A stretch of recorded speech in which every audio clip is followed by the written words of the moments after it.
를 본 갈매기에 대해서 뭔가를 이제 잘 말해야 된다는 실황이라기보다는 그냥 어떤 남은 마음, 저희가 항상 지향하는 게 공연이 끝나고 저희가 뭐 어떤 생각을 주입시켜 드리는 것이 아니라 어떠한 생각이 남았으면 좋겠다거든요. 그냥 그 생각이 긍정적인 방향으로 계신 그 생각을 좀 나눠보는 시간을 가졌으면 좋겠습니다. 저희가 이제 종이도 받았고요. 혹시 생각나시는 분들은 또 편하게 손 들어서 이제 얘기해 주셔도 괜찮아요. 그러면 이제 저희 배우부터 먼저 얘기를 해보도록 할까요? 오늘 갈매기 어땠나요? 어떠셨어요? 공연하시면서? 복잡 미묘했습니다. 뭐가요? 아쉽기도 하고 네. 그리고 이제 오늘이 또 마지막이라는 게 네. 지금까지 많은 준비를 한 건 아니지만 결정 가지고 있는데 오늘로써 이제 끝난다는 게 좀 약간 복잡 미묘한 그런 아쉬움이 있는 것 같아요. 우리 이윤 배우님 어떠셨어요? 저는 많이 아쉬워요. 좀 더 좋은 연기를 보여드리고 싶은 욕심이 있다 보니까 항상 연극이 끝나면은 더 좋게 하고 싶었는데 하면서 좋은 연극을 전달해드리고 싶었는데 하는 아쉬운 마음이 제일 큰 것 같아요. 우리 한국 배우. 저는 너무 어려웠다 라는 생각이 큰데요. 제가 이제 이 캐릭터 뜨리고림이라는 캐릭터를 맡았을 때 계속 이제 저희 연출님한테 어렵다, 너무 어렵다. 이 캐릭터는 뭔가 명확하게 이제 색깔이 보여지는 뭐 이렇게 뭐 화를 낸다거나 뭐 그렇다고 깊은 슬픔에 잠겨 있거나 뭐 이런 명확한 감정보다는 뭐 그런 건 좀 느끼기 어렵고 도저히 이제 뭐 사람을 알 수가 없다. 그래서 네, 계속 대본을 보면서 전체 대본을 보면서 이제 말에 상대방과 주고받는 대사들이 있을 거 아니에요. 뜨리고림에 대해서 어떻게 얘기를 하는지 그것들을 계속 참고하고 뭐 상상이라고 할까요? 뭐 최대한 팩트에 근거한 상상들을 좀 하면서 그 분석을 했던 것 같습니다. 자 그러면 우리 태엽 배우님, 네. 우리 뜨레플리프를 보면서 좀 나랑 닮았다 우리 배우들은 항상 이제 공감대를 형성하고 싶어하는데 그런 부분이 있었나요? 아니면 나랑 전혀 다른 사람일까요? 되게 닮았던 부분도 있고 좀 멀리 있는 부분도 있긴 한데요. 닮았던 부분은 이제 사실 니나가 때리고는 사랑하고 그걸 쫓아가지만 저는 니나를 계속 사랑하잖아요. 그러니까 이런 느낌의 경험을 한 적이 있어가지고 있군요.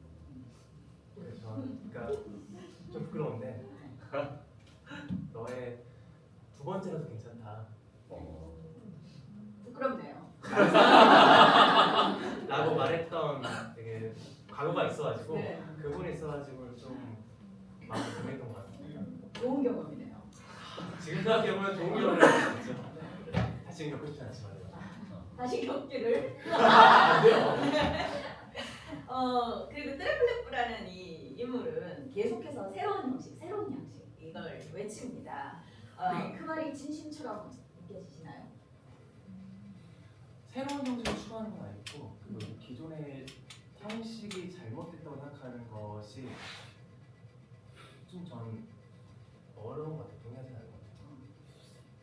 그러니까 저도 이제 새로운 형식을 추구하는 건 맞긴 한데 그거를 이제 완벽하게 부정한다는 게 정말로 새로운 형식을 추구한다기보다는 약간 인정받고 싶은 욕구가 어느 정도 있어가지고 그걸 찾는 길 중에 하나가 지금의 이제 이 상황에서 이 극장의 그 상태가 아니라 새로운 걸로 해가지고 나 인정받고 싶자 이런 마음들이 좀 크지 않았을까? 그런 생각들이 잠재의식 속에 있을 수 있었겠다.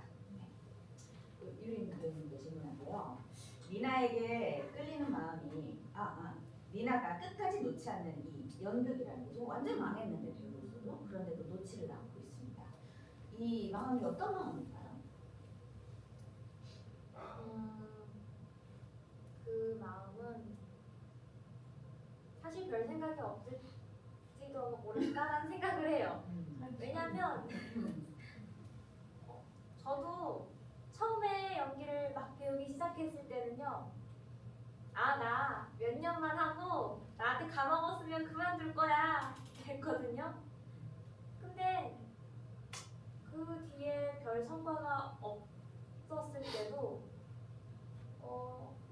연기를 못 놓겠더라고요. 하고 싶더라고요. 어떻게든 이어가고 싶더라고요. 근데 거기에 뭐 거창한 이유가 있진 않아요. 엄청나게 뭐 사명이 있는 것도 아니에요. 그냥 그게 좋아서예요. 니나도 그런 거 아닐까요? 그 연극, 연기 다 망해버렸는데 그냥 그거를 해야겠다 라는 생각만 하는 건 아닐까 그런 생각이 들었습니다. 우리 한빛 배우 네.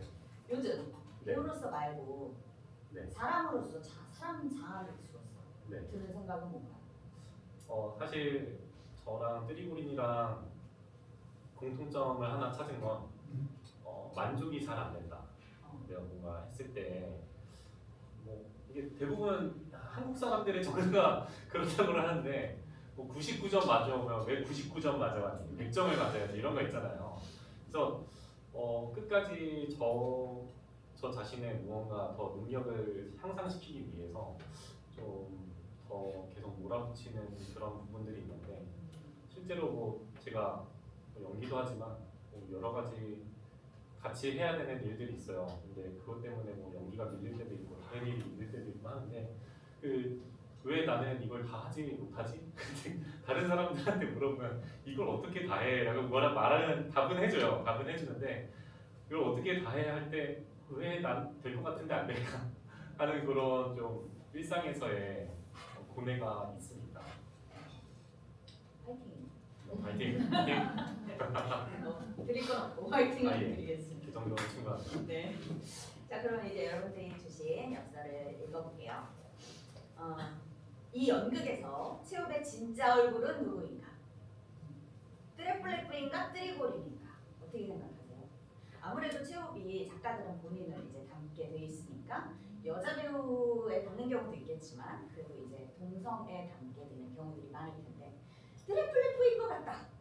뜨리고린인 것 같다. 손 한번 들어볼까? 뜨레플레프인 것 같다. 두 번 다시 들으셔도 됩니다. 더 많을 수 있는. 뜨리고린인 것 같다.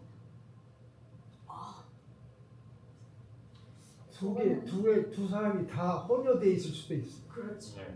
난 제 생각에도 뭐 누가 더 가까우냐라고 음. 했을 때는 뭐 트래플레프가 가깝다라고 생각할 수도 있을 것 같지만 왜냐면 체호비라는 작가가 이제 항상 사실주의를 좀 시작하고 이런 그 시대를 조금 거스르는 인물이긴 했으니까 트래플레프랑 비슷하게 새로운 형식을 외쳤지 않아 이런 생각은 들지만 뜨리고리는 모습도 담겨 있는 것 같아요. 그런 모습 담겨 의사니까. 그렇죠. 네. 네. 계속 아까 막 적었잖아. 네. 네. 관찰한. 네. 네. 맞아요. 뜨리고린이 수첩에다가 계속 적잖아요. 그거 의사의 어떤 네. 너무 잘하셔서 체홉의 특징이기도 했다고 합니다. 항상 주머니에서 뭘 적고 그랬다고 해요. 그리고 체홉의 변전. 그의 작품 세계가 변한 사건은 무엇인가? 라고 해주셨는데 이거는 뭐 제가 이제 말씀드릴 수도 있겠지만 선생님이 너무 잘하실 것 같아서 아니, 말씀해 주실래요? 연출가가 내가 배우게. 제가 할까요? 음. 체홉의 변전이죠. 이 음. 작품에서의 얘기가 아니고 음. 작품 외에 체홉의 변전. 무엇이 있을까요? 체홉은 그때 당시에 작가들과 다르게 농노 출신이었어요. 그러니까 그때 당시 유명한 작가들은 거의 다 이제 귀족 출신이었는데 체홉이 이제 가난한 환경에서 자랐죠. 그래서 약간 자수성가한 그런 스타일인데 왜 그러냐면 왜 이게 좀 얘기거리가 되냐면 귀족들은 좋은 교육을 받았고 그러니까 이제 좋은 작가가 될 수 있었는데 체험은 그렇지 않았다는 거죠. 그래서 이제 힘든 삶을 보고 이렇게 자라면서 그리고 그 시대가 이제 농노 해방의 시기였고 그래서 이제 사실주의 지금 구습의 이 형태가 좀 싫었다라는 생각을 했을 것 같고 그리고 본인이 또 의사였거든요. 그래서 의사로서 이제 여러 가지 이제 환자들을 보는데 이제 환자들이 이제 가난한 환자들, 힘든 환자들 가문에 넣어가지고 막 봉사활동 많이 하고 그랬다고 해요. 그런 사람들의 실제 상황, 실상을 보니까 이제 그 모습들이 이제 체홉의 이제 사실주의 시스템을 장착하는데 굉장히 많이 도움을 주지 않았을까. 자 그럼 두 번째로서 먼저 책으로 눈으로 읽었던 문장들이 낭독과 드라마를 통해 새롭게 태어나는 경험을 하게 해주셔서 감사합니다. 개인적으로는 트리고리의 매력을 잘 모르겠는데 이건 이제 선생님 얘기는 아닌 것 같고요. 두 여자의 사랑과 존경을 받는 캐릭터를 장학익 배우님의 목소리만으로 잘 표현해 주신 것 같습니다. 저와 닮은 캐릭터를 고르라면 아르카즈나의 깊이 공감합니다. 젊음, 특유의 것이 누릴 수 있는 생기, 아름다움, 에너지, 미나로 대변되는 질투 이런 것에 깊이 공감합니다. 단순히 미를 떠나 불안과 두려움을 주기에 충분한 존재입니다. 그녀의 존재가 아르카즈나 뿐만 아니라 아들에게까지 미칠 영향을 생각한다면 알면서도 그렇죠. 엄마니까 이제 모성의 꿈에 있을 텐데 알면서도 어쩔 수 없는 막연한 불안이 이해됩니다. 물 좀 주세요. 네, 멋진 그림입니다. 작품에 대해서 잘 알고 계시는 내용입니다. 극중 다른 역할을 맡을 수 있다면 어떤 인물을 연기해보고 싶으신가요? 오늘 저희한테 주는 질문이네요. 사장님은? 저는 메드베젠코를 연기하고 싶어요.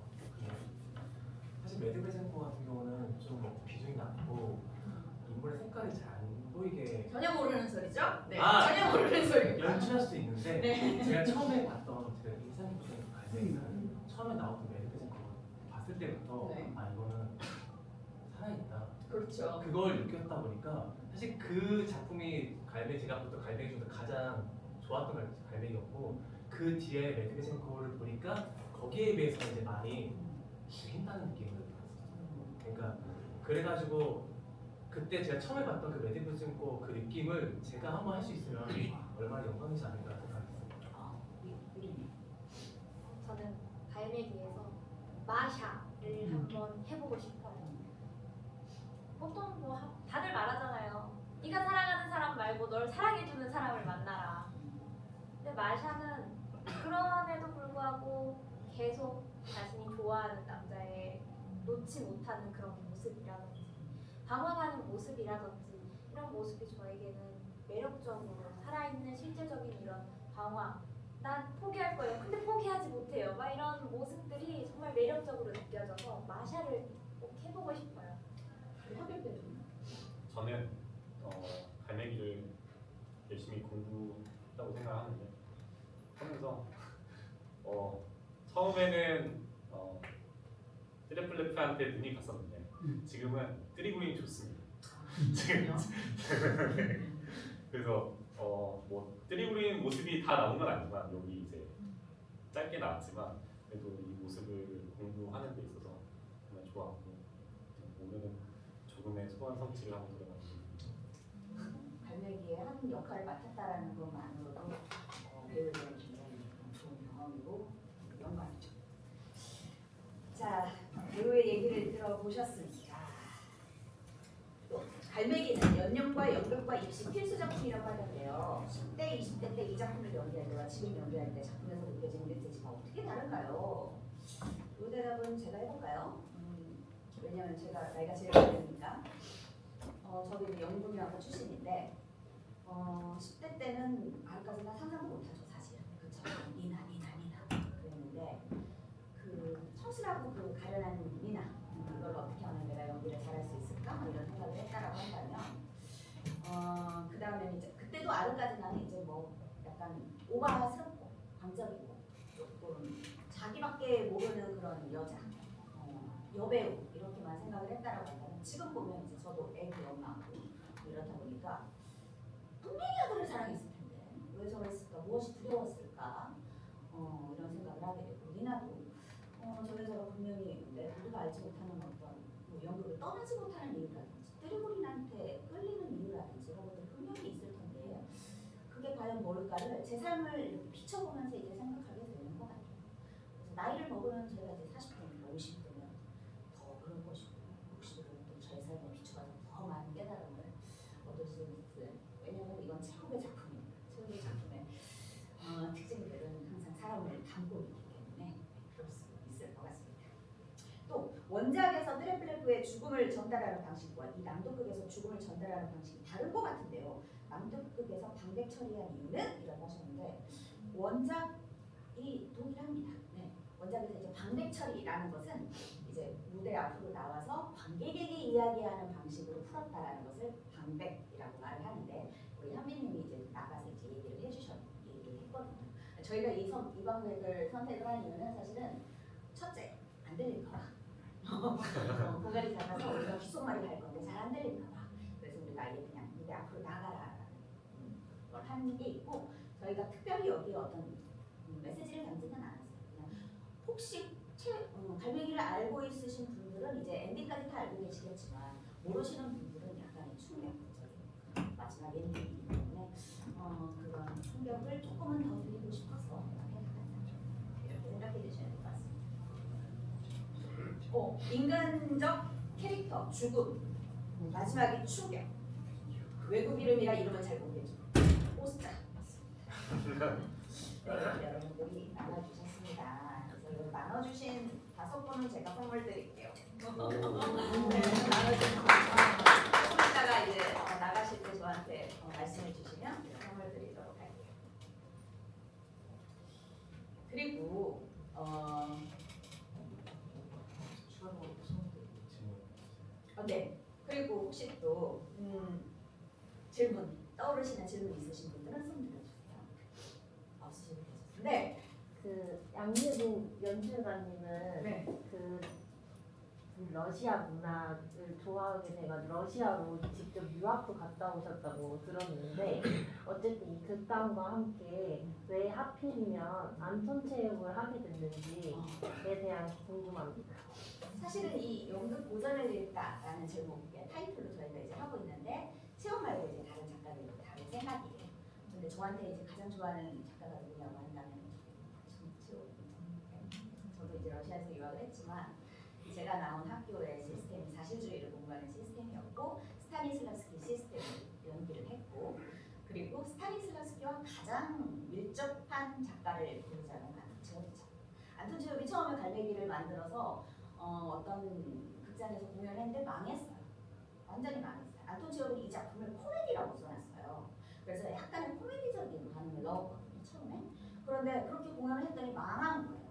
그래서 이제 이 작품은 쓸모없나 보다, 망했나 보다라고 생각했는데 이제 모스크바 극단에서 이제 이 작품을 가져가죠. 그래서 이걸 약간의 내용을 보니까 조금 비극적인 내용이 있잖아요. 근데 약간의 비극성을 조금 도드라지게 이제 연기를 했더니 이게 이제 대박이 난 거죠. 근데 이제 처음에 이제 체육은 자기와 색깔은 달랐으나 잘 됐으니 아싸 잘 됐다 이러면서 이제 그 후에 모든 작품들에 이제 모스크바 극단과 이제 협업을 하게 되는데 모스크바 극단의 연출가가 스타니슬라스키였습니다. 그래서 제가 스타니슬라스키의 시스템을 공부를 했기 때문에 저도 이제 안톤 체홉을 통해서 아주 좋아합니다. 그래서 저희가 이제 3월에 벚꽃 땡땡 아까는 또 반대로 말했는데 벚꽃 땡땡을 하게 되고 그 다음에도 한 작품 정도 더 해볼까. 그 다음에는 입생도 넘어가볼까 이런 생각을 하고 있습니다. 그래서 오늘 오신 분들 많이 앞으로도 계속 와주셨으면 좋겠어요. 또 질문하실 거 있으실까요? 가볍게. 네. 자, 3학과 3학 사이에 2년의 시간이 흘러요. 그렇죠? 그 전에는 좀 촘촘하게 꾸려져 있는데 저희 엔딩 마지막 장면 3학인데 그 사이에 2년의 시간이 흐릅니다. 이 사이에 보스자는 이제 작가가 됐습니다. 그런데 니나한테 어떤 일들이 있었을까? 이제 보스자가 성장 얘기를 해주는 부분은 있었지만 너무 궁금하신 부분이 있으실 것 같아요. 그래서 그 장면을 나누는 테레플레프와 도르, 레드베젠 대화가 있습니다. 이것을 저희가 마지막으로 보여드리고 마무리하도록 하겠습니다. 장면 7. 그 여자는 집을 나가서 때리고니까 동거했습니다. 이건 선생님도 아시죠? 알아요? 아이가 있었어요. 아이는 죽었습니다. 때리고니는 그녀가 실증났고 그래서 예전에 사랑하던 사람들에게 돌아갔죠. 충분히 예견된 일이었지만요. 그는 예전 사람들을 결코 정리한 게 아니었습니다. 다만 의지 박약 때문에 교묘하게 이쪽과 저쪽 모두를 갈무리했던 거죠. 제가 알고 있는 것에서 유추하건대 니나의 생활은 완전한 실패였어요. 연극은? 더 안 좋은 것 같아요. 모스크바 근교에 있는 별장 극장에서 데뷔했고 그 다음에 지방으로 갔어요. 근데 저는 그녀를 놓치지 않으려고 한동안은 그녀가 가는 곳이면 어디든 따라갔습니다. 그녀는 계속해서 비중 있는 배역을 맡았지만 거칠고 몸이 건조하게 우는 소리와 격한 몸짓을 연기했어요. 뭐 재능 있게 소리도 지르고 재능 있게 죽는 순간도 있지만 그건 어쩌다 한 번 나오는 그저 우연의 삶에 지나지 않았거든요. 그러니까 어쨌든 재능이 있긴 있군요. 있겠죠. 저는 그녀를 보았지만 그녀는 저를 보고 싶어 하지 않았어요. 하녀가 저를 그녀의 방으로 들여다보지 않았거든요. 그 여자의 기분을 이해하기 때문에 더는 만나달라고 부탁하지 않았습니다. 무슨 말을 할까요? 그 다음에 저는 집으로 돌아와서 그녀가 보낸 편지들을 받았습니다. 똑똑하고 따뜻하며 재미있는 편지였죠. 그녀는 불평 같은 건 하지 않았어요. 하지만 그녀가 몹시 불행하다는 것을 저는 느낄 수 있었죠. 그마다 병적이고 팽팽하게 긴장된 감정이 느껴졌으니까요. 상상력도 다소 무뎌졌고요. 그녀는 갈매기라고 설명했어요. 루살카에서 방앗간 주인은 자기가 까마귀라고 말하는데 그런 식으로 그녀는 편지에서 자기가 갈매기라고 계속 부렸습니다. 지금 그녀는 여기 있어요. 아니 어떻게 이곳에 있죠? 시내 여인숙에 있어요. 벌써 닷새째 여인숙에서 지내고 있습니다. 저도 그녀에게 갖고 마리아도 다녀왔습니다만 그녀는 아무도 들이지 않았어요. 세멜 세멜요비치도 어제 점심시간에 지난 시각에 여기서 이베르스타 떨어진 들판에서 그녀를 보았다고 하는군요. 네, 맞습니다. 시내 쪽으로 걸어가고 있었죠. 저는 인사를 하고 왜 우리를 찾아오지 않느냐고 물었습니다. 그랬더니 한번 불러겠다고 하던데. 오지 않을 겁니다.